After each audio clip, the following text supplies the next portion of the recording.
దయచేసి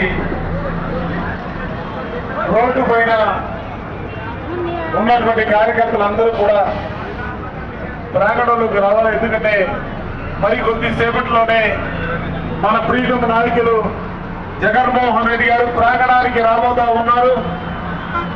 బయలుదేరారు. మరి కొద్దిసేపట్లోనే ప్రాంగణానికి రాబోతా ఉన్నారు. రోడ్డు పైన ఉన్నటువంటి కార్యకర్తలందరినీ కూడా సహకరించవలసిందిగా కోరుతా ఉన్నాం. ఇప్పటికే కిలోమీటర్ల దూరం ట్రాఫిక్ జామ్ అవుతా ఉంది. దయచేసి మీరు రోడ్డు పై ఉన్నటువంటి కార్యకర్తలందరూ కూడా ప్రాంగణంలోకి రావాల్సిందిగా పదే పదే మిమ్మల్ని అందరినీ కూడా కోరుతా ఉన్నాం.